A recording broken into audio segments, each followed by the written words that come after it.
কত দাম না খোলে, আপনার হাবিবের জুতার তলার ধুলাবালি যদি আরশে আজিম লেগে যায়, আমার আরশে আজিম ধন্য হয়ে যাব।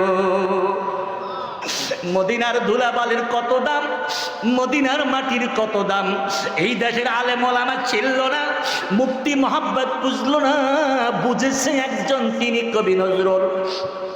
তিনি কে? আমি যদি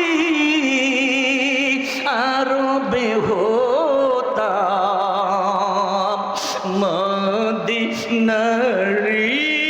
পথ, আল্লাহু আকবার।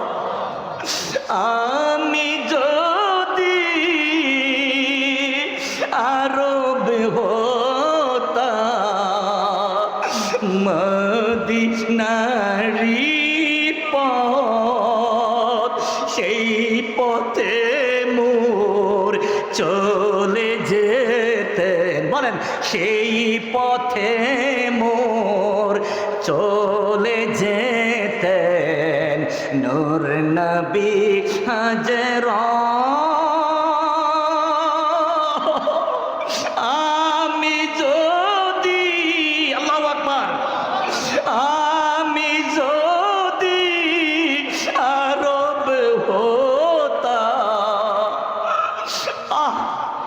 এই বাংলার জমিনে গাড়ির মালিক হইয়া কি লাভ, এই বাংলাদেশের শ্রেষ্ঠ ধনী হইয়া কি লাভ, এই দেশের মন্ত্রী মিনিস্টার এমপি হইয়া কি লাভ, যদি মদিনার মাটি হইতাম,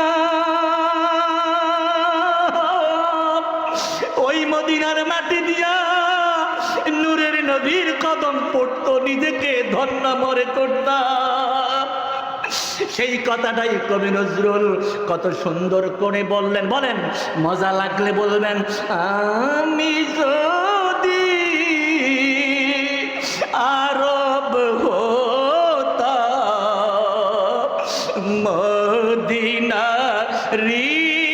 পথ, সেই পথে মোর হেঁটে যেতেন নূর নবী হাজরা।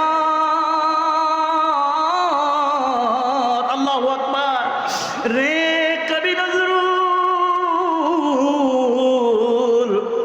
জানতে চাই রে কবি নজরুল, এই বাংলার জমিন থেকে কেন তোমার এত আকুতি, কেন তোমার এত মিনতি, কেন তোমার এত প্রার্থনা? বাংলার জমিনে তোমাকে শ্রেষ্ঠ কবি বানাইল, জাতীয় কবি বানাইল। যদি জাতিসংঘ যদি নোবেল পুরস্কার যারা দেয়, এরা যদি মুসলমান হতো, খোদার কসম রবীন্দ্রনাথ নোবেল পুরস্কার পেত না, নোবেল পুরস্কার পাইলে পাইতো কবি নজরুল। ঠিক কিনা বলেন রে কবি নজরুল? কেন রে তুমি বাংলার জমিন থেকে আকাঙ্ক্ষা পেশ করলাম, কেন রে তুমি বাংলার জমিন থেকে তোমার প্রার্থনা জানাই না?